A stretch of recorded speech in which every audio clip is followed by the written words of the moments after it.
कानपुर में रहने वाला सिन्हा परिवार वैसे तो खूब खुशहाल है। घर में 2 भाई अपनी अपनी पत्नियों के साथ खुशी खुशी रह रहे हैं। बड़ा भाई सतीश, उनके 2 बेटे हैं जो कॉलेज में पढ़ रहे हैं, और छोटे नीतीश की एक 16 साल की बेटी है। छोटी मोटी तूतू मैमे के अलावा बाकी घर में सब मंगल ही मंगल था। एक दिन, पापा आपका फ़ोन कहाँ है? मुझे कॉलेज के लिए लेट हो रहा है। और ये देखो, मेरे फ़ोन पर बुआ जी का फ़ोन आ रहा है। आपको पता ही है, बुआ एक बार बात करना शुरू करेंगी ना, फिर 1 घंटे से पहले रुकने का नाम नहीं लेंगी। चुप कर नालायक, अपनी बुआ के लिए ऐसे बात करते हैं? अरे पापा सही तो बोल रहा है रिंकू। एक दिन तो मम्मी ने मेरे फ़ोन से बुआ से 1 घंटे बात की, और पता है फ़ोन रखते हुए क्या कहा बुआ ने? रखती हूँ भाभी, बहुत काम पड़े हैं। अब क्या बताए, हम तो घर गृहस्थी में फंसकर बिल्कुल बेकार हो गए। 2 बात करने को भी टाइम नहीं मिलता किसी से। और मम्मी ने उन्हें क्या जवाब दिया पता है? कोई बात नहीं जीजी, आप दुखी मत हो। जीजा जी के ऑफिस जाने के बाद फिर मिला लेना फ़ोन। अरे बुआ है तुम्हारी, ऐसे बात नहीं करते। बिल्कुल ही लिहाज भूल गए हो छोटे बड़े का, बहुत मार लगाएंगे। रिंकू और मिंकू अपने कॉलेज के लिए निकल जाते हैं। इधर सतीश अपनी बहन लक्ष्मी को फ़ोन लगाता है। और बताओ लक्ष्मी, कैसी हो? जीजा जी कैसे हैं? बस भैया पूछो मत, इन्होंने तो मेरा बिल्कुल जीना दुश्वार कर रखा है। हर बात में झिक झिक करते रहते हैं। मुझे अपने पास बुला लो भैया, मुझे यहाँ नहीं रहना। अरे अरे छोटे, तो रो मत। देख, ऐसे लड़ झगड़ कर मायके आना ठीक नहीं है। लाइए जी, ससुराल में कोई बात हो जाती है तो लड़कियां मायके ही तो जाती हैं। क्या हो गया जीजी, तुम ना घबराओ नहीं, कुछ दिन के लिए यहाँ आ जाओ। देखना, हवा पानी बदलेगा ना तो मन भी बदलने लगेगा आपका। बड़ी भाभी की बात सुनकर अगले ही दिन दिल्ली वाली बुआ पहुंच गई कानपुर। जीजी, कोई दिक्कत तो नहीं हुई ना आपको आने में?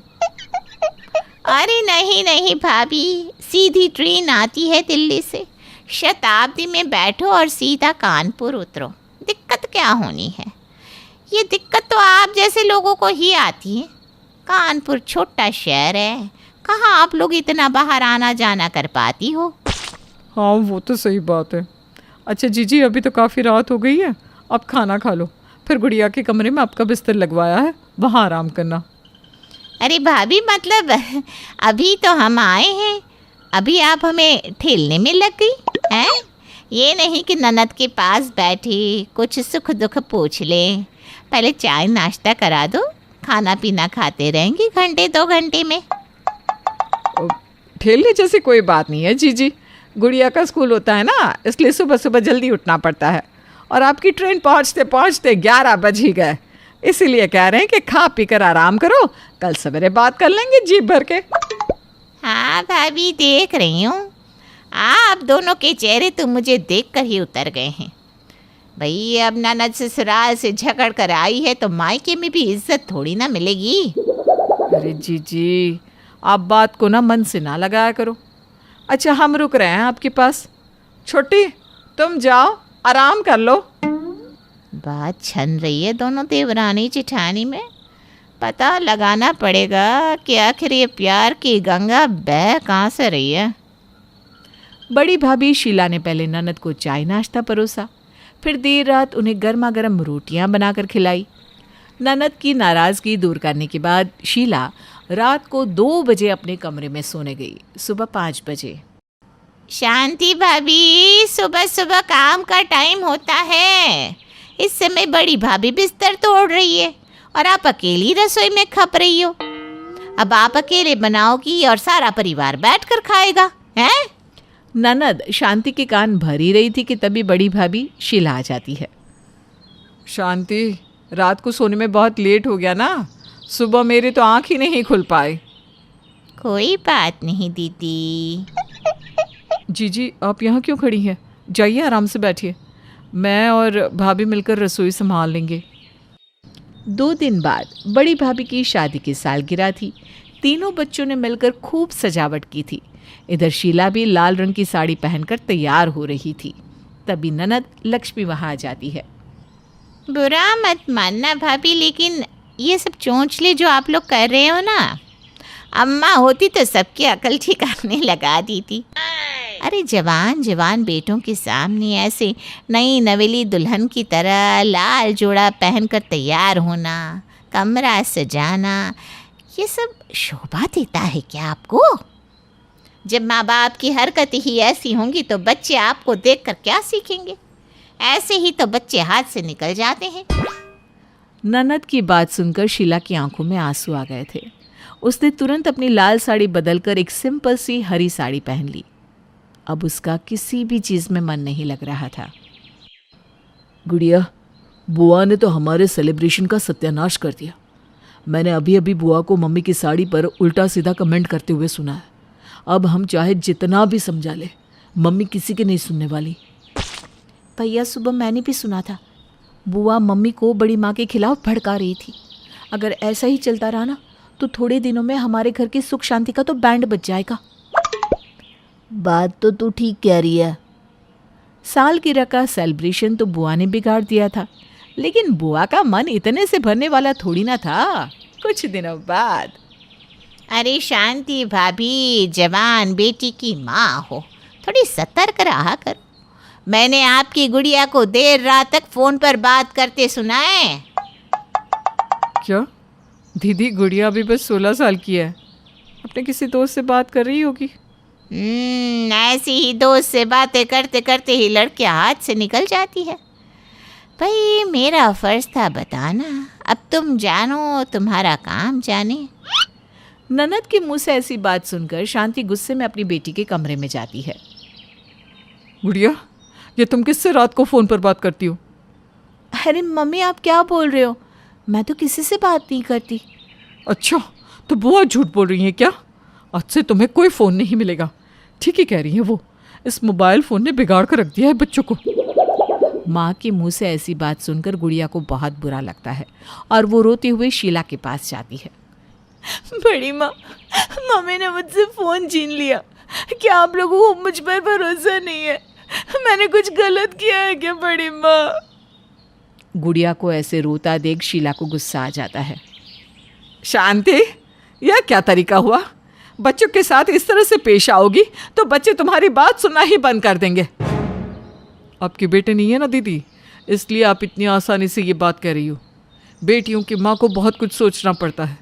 भगवान न करे कल को कोई बात हो गई तो सबसे पहले दुनिया वाले माँ को ही दोष देते हैं।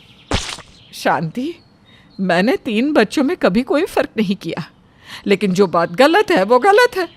बच्चों को हमने मिलकर पाला है, इसलिए मुझे अपने तीनों बच्चों पर पूरा भरोसा है।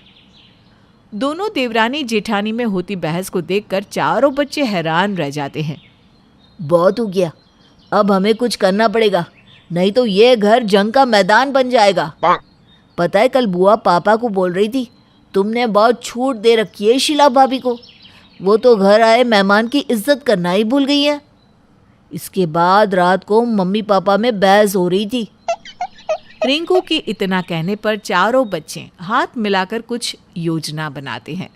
अगले दिन दिल्ली से फूफा जी और उनका बेटा गुड्डू कानपुर आ जाते हैं। बुआ जी, आपके लिए सरप्राइज है। अच्छा बेटा, देखो तो सही क्या सरप्राइज है। रिंकू फूफा जी और उनके बेटे गुड्डू को बुलाकर उनके सामने ले आता है।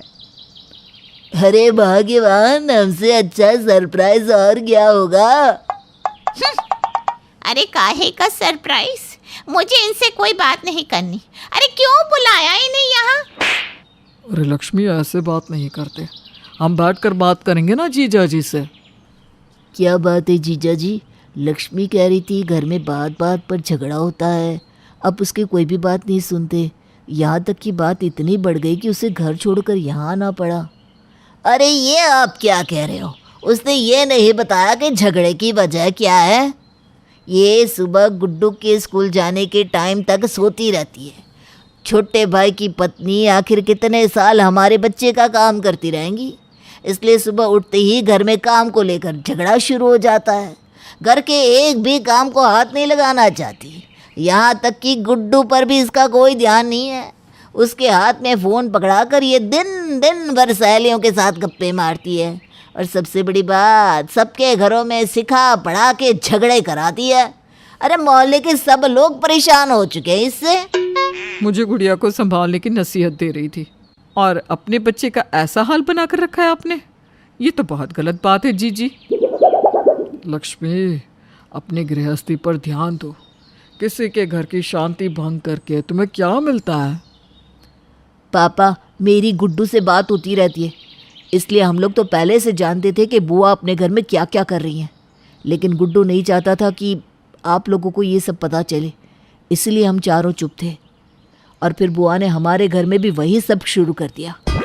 हम अपने घर की शांति भंग नहीं करना चाहते थे, इसलिए अंत में हमने फूफा जी को सच्चाई बताने के लिए बुला लिया।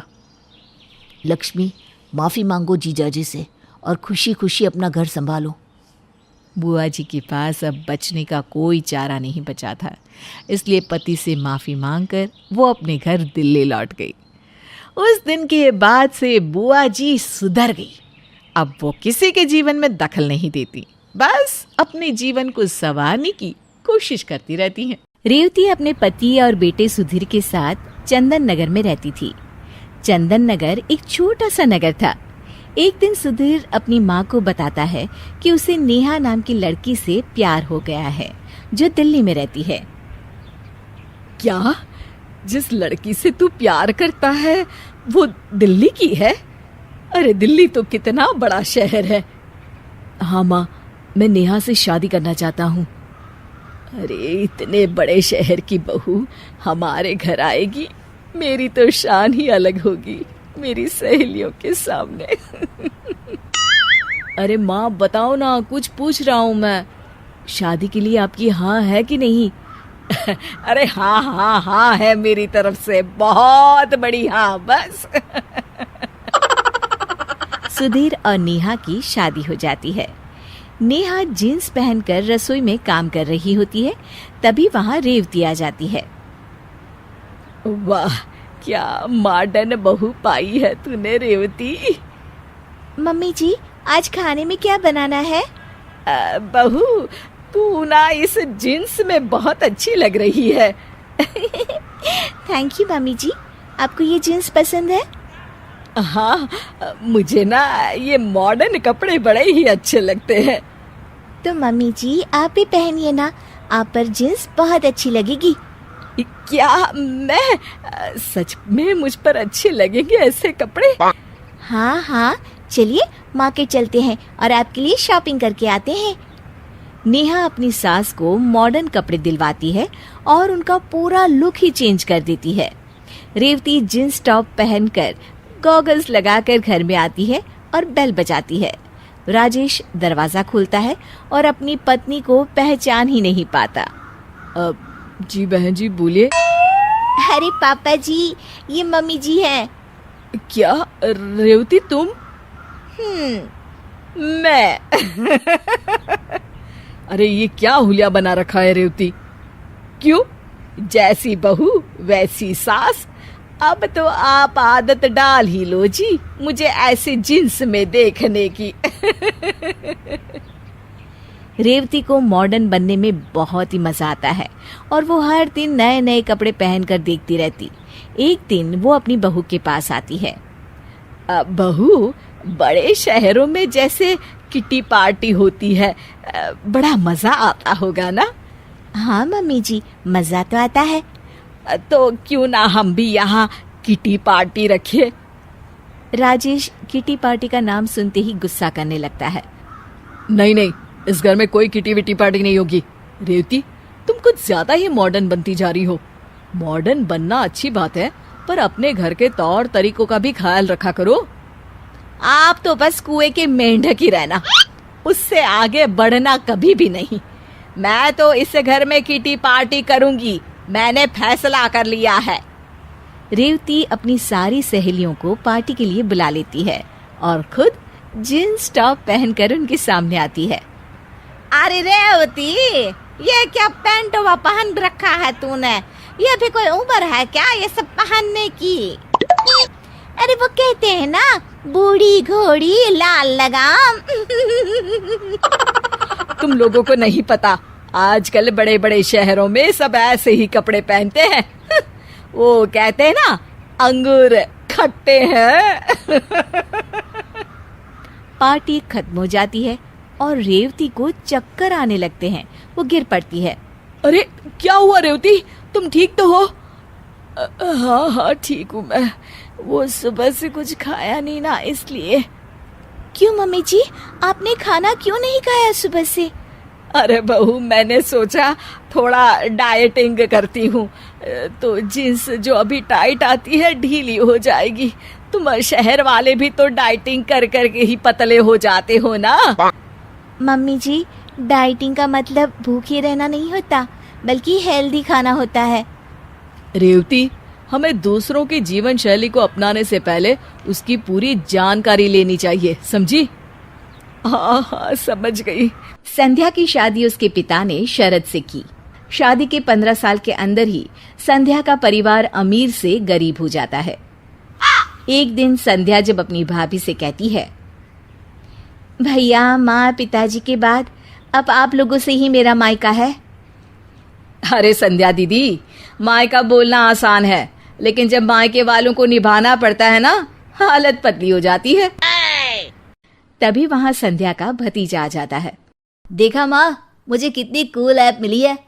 इसमें क्लास 6 to 12 के मैथ्स, फिजिक्स, केमिस्ट्री, बायोलॉजी और IIT, जी, नीट लेवल तक के सॉल्यूशन अवेलेबल हैं। बस आपको करना क्या है, क्वेश्चन की फोटो क्लिक करो, क्वेश्चन को क्रॉप करो और 3 सेकंड में वीडियो सॉल्यूशन आ जाता है। तो अब से कोई भी डाउट हो तो डाउट नट करो। अरे बुआ, कब आई तुम? मुझे बताती थी, मैं स्टेशन लेने आ जाता। अरे पहली बार थोड़ी आ रही है जो रास्ता भटक जाती। अब गाड़ियां भले ही बहुत है, लेकिन सब काम पर लगी है। अरे कोई बात नहीं भैया। और बताओ, अपनी गुड़िया की शादी के बाद खुश तो है ना? हाँ हाँ, मेरी गुड़िया तो राज कर रही है, राज। बहुत पैसा है उन लोगों के पास। अरे किसी भी चीज की कमी नहीं रखी मैंने अपनी बेटी की शादी में। हाँ भैया, वो तो इस घर का रिवाज है। बेटियों की शादी बहुत ही धूमधाम से करते हैं। पिताजी ने भी मेरी शादी में कोई कसर नहीं छोड़ी थी। बस किस्मत मेरी ही खराब निकली। अरे दीदी, अच्छा ये बताओ कैसे आना हुआ और कब का प्रोग्राम है? संध्या पूरे घर को देखती है। उसे अपना बचपन याद आता है कि कैसे उसके पिता ने ये घर प्यार से बनाया था।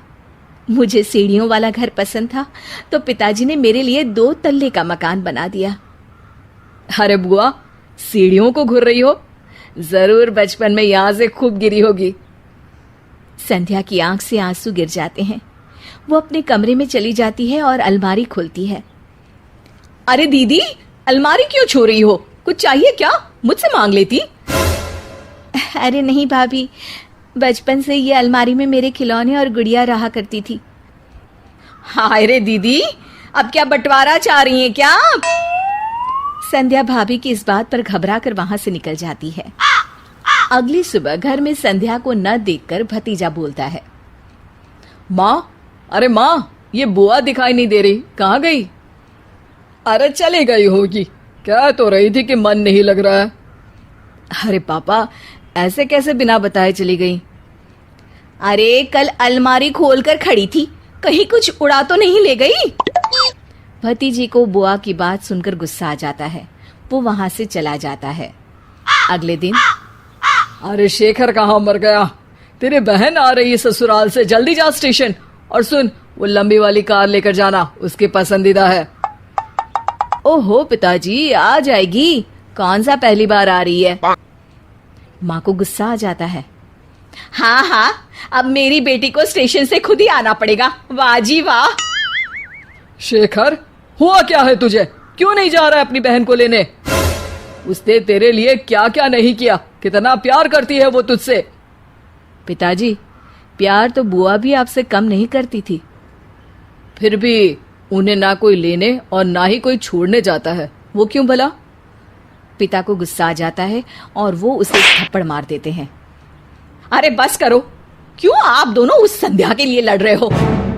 ठीक है पिताजी, आज तो आप ड्राइवर को भेजकर अपनी बेटी को ले आइए, लेकिन याद रखिए अपनी शादी के बाद मैं अपनी बहन को कभी नहीं पूछूंगा। पिता को अपनी गलती का एहसास होता है। आज बुआ का जन्मदिन है, याद तो होगा नहीं आपको। पिता की आंख भर आती है, लेकिन तभी वहां अपनी पसंदीदा कार से संध्या घर आती है। भगवान भाई दे तो तुम्हारे जैसा भैया। पापा को पता था कि कौन से रंग की कार मुझे पसंद है, तुमने उसी रंग की कार से मुझे घर बुलाया, वो भी मेरा जन्मदिन मनाने के लिए। ईश्वर सबको तुम्हारे जैसा भाई दे। भाई संध्या को गले लगा लेता है। तभी वहां भतीजी गुड़िया भी ससुराल से आ जाती है। अरे संध्या बुआ आप। हाँ, आज तो घर की दोनों बेटियां अपने घर में हैं। शिल्पी घर के काम से फ्री होती तो बोर होती, जिसके बाद उसने घर में ही दुकान खोलने की सोची। अरे ये इतने सारे कपड़े, अरे बहू क्या करेगी इनका? माँ जी, मैं घर में बोर होती हूँ तो सोचा सामने के कमरे में कपड़ों की दुकान खोल लूं। घर का काम भी हो जाएगा और 4 पैसों की कमाई भी।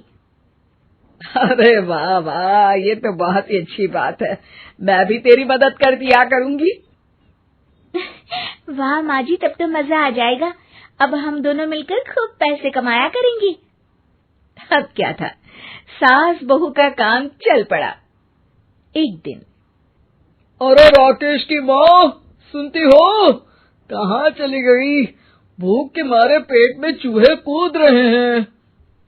अरे नंदिनी, कहाँ हो? भूख लग रही है। पापा कहाँ है माँ? पता नहीं बेटा, भूख लग रही है, आज तो किसी ने चाय भी नहीं पूछी। तभी सास बहू घर के अंदर ढेर सारे सामान के साथ आती हैं और वो भी हंसती हुई। अरे वाह बहू, ये तो बड़ी अच्छी मार्केट दिखाई तूने, बड़ा ही सस्ता सामान था। हाँ माँ जी, और ये सामान हम डबल पैसों में बेचेंगे, मजा आ जाएगा।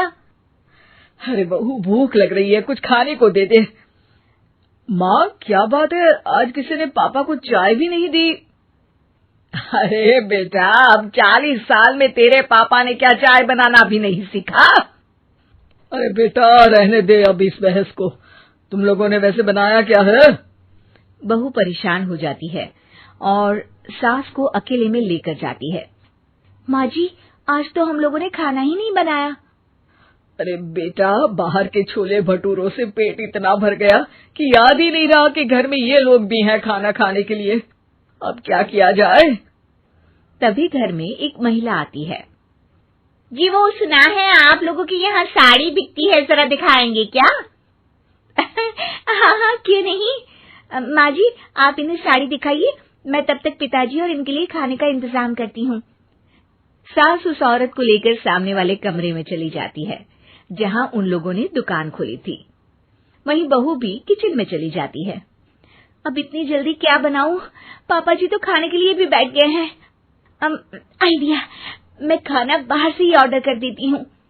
थोड़ी देर में खाना आ जाता है और बहू टेबल पर खाना लगा देती है।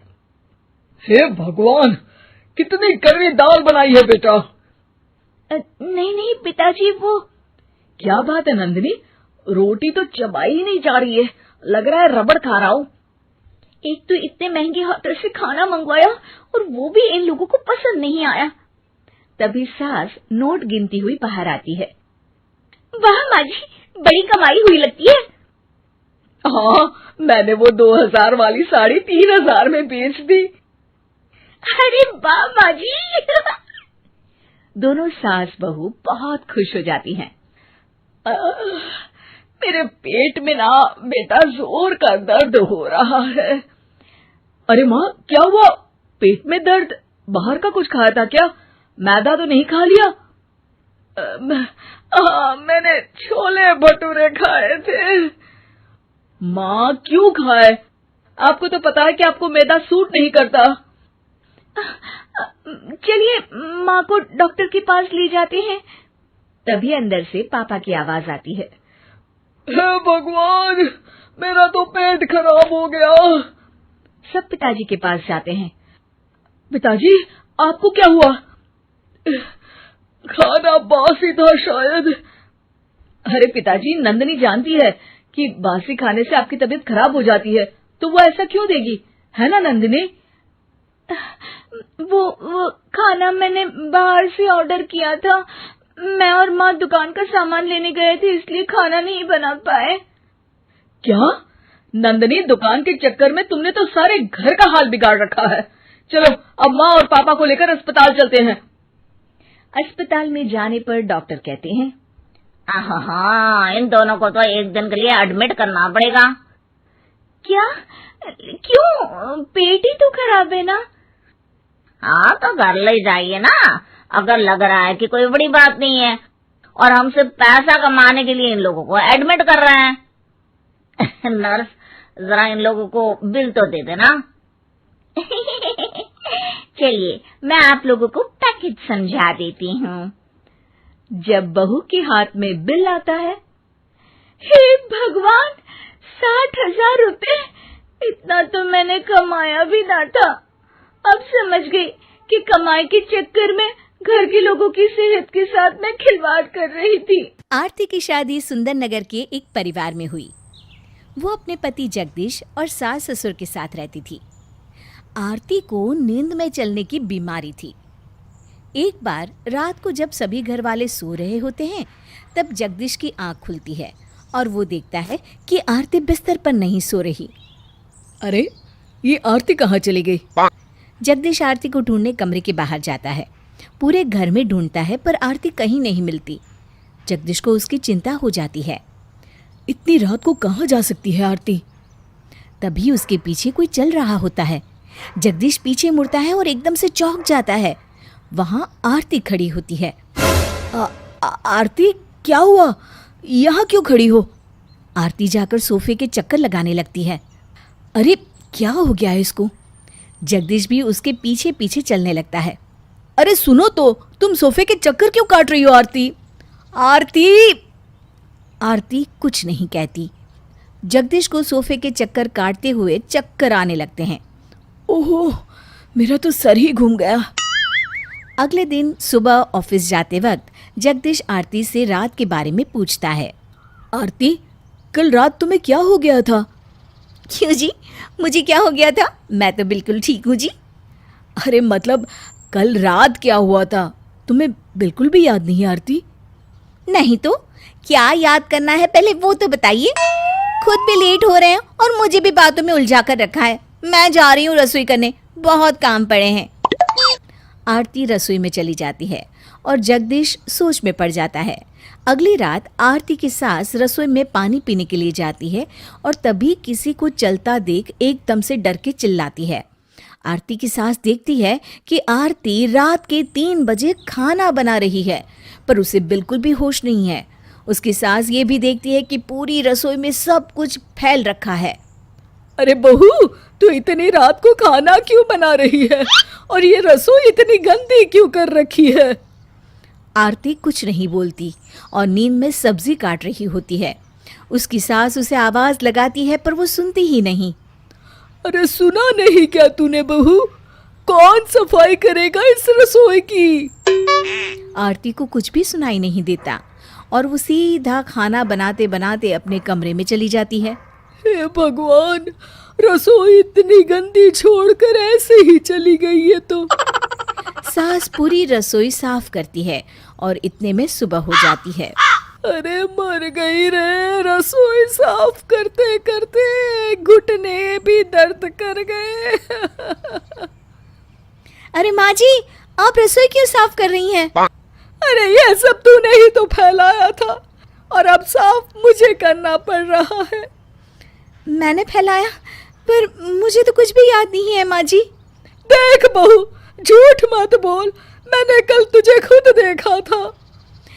माँ जी, मैं झूठ क्यों बोलूंगी? आप ना मुझ पर ऐसे ही इल्जाम लगा रही हैं। आरती की सास की नज़र आरती के पाँव पर पड़ती है। उसके पाँव काफ़ी सूजे हुए होते हैं और उनमें काफ़ी खरोंचे भी आई होती है। ये तेरे पैर इतने सूजे हुए क्यों है बहू? पता नहीं माँ जी, बड़ा दर्द भी हो रहा है इनमें। समझ नहीं आ रहा कि ये खरोंची मुझे कैसे लग गई होगी। रात में आरती सो रही होती है। कुछ देर बाद आरती उठती है और नींद में चलने लगती है। वो पूरे घर में चल रही होती है। घर का सारा सामान उसने बिखेर दिया होता है। वो घर का दरवाज़ा भी खोल देती है और फिर छत पर चली जाती है। छत की बॉर्डर पर चल रही होती है और पत्थर से ठोकर खाकर वहीं गिर जाती है और सो जाती है। सुबह जगदीश आरती को आवाज़ दे रहा होता है पर वो मिल ही नहीं रही होती है। तभी उसकी सास आती है। क्या हुआ बेटा, कहाँ है बहू? पता नहीं माँ, मैं कब से आवाज़ दे रहा हूँ लेकिन कहाँ चली गई समझ में नहीं आ रहा। सास की नज़र खुले दरवाजे पर पड़ती है और पूरे घर पर भी पड़ती है। ये घर की हालत ऐसी किसने कर दी? मुझे तो लगता है ये बहू का ही काम है। कल रसोई भी उसने ऐसी ही गंदी कर रखी थी। पर माँ वो है कहाँ? उसका फ़ोन भी कमरे में ही है। मुझे लगता है कि ये मंदिर गई होगी। आ जाएगी बेटा, तू चिंता मत कर। अरे देख तो घर कितना गंदा पड़ा है। चल सफाई में लग जा मेरे साथ। जगदीश और उसकी माँ पूरे घर की सफाई करते हैं और बहुत वक्त बीत जाता है पर आरती का अभी भी कुछ पता नहीं होता। जगदीश भी मंदिर में आरती को ढूंढ कर आता है पर वो वहाँ भी नहीं होती। क्या हुआ, बहू का कुछ पता चला? नहीं मम्मी, मुझे तो बहुत चिंता हो रही है। एक काम करते हैं बेटा, पुलिस स्टेशन चलते हैं। हाँ माँ, सही कह रही हैं आप, चलिए। तभी छत पर आरती की आंख खुलती है। उसे कुछ भी समझ में नहीं आ रहा होता कि वो वहाँ कैसे पहुँची। बहुत दर्द हो रहा है। मैं यहाँ कैसे आ गई? जगदीश और उसकी माँ पुलिस स्टेशन जा ही रहे होते हैं कि तभी आरतियाँ सीढ़ियों से उतर रही होती है। मर गई रे, कितना दर्द हो रहा है। जगदीश और उसकी माँ आरती को देखकर खुश हो जाते हैं। आरती, तुम छत पर क्या कर रही थी और ये क्या हाल बना रखा है तुमने अपना? मुझे नहीं पता जी, मैं कैसे छत पर पहुंच गई। आरती की सास याद करती है कि कैसे आरती को रसोई में जाने वाली बात भी याद नहीं थी।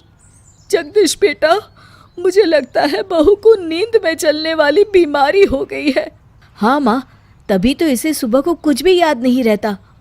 पर ये तो बहुत खतरनाक बीमारी है, बहू को कुछ भी हो सकता है। तो फिर माँ, हमें पुलिस स्टेशन नहीं, डॉक्टर के पास चलना चाहिए। जगदीश आरती को डॉक्टर के पास ले जाता है और आरती की नींद में चलने वाली बीमारी का अब इलाज हो रहा होता है।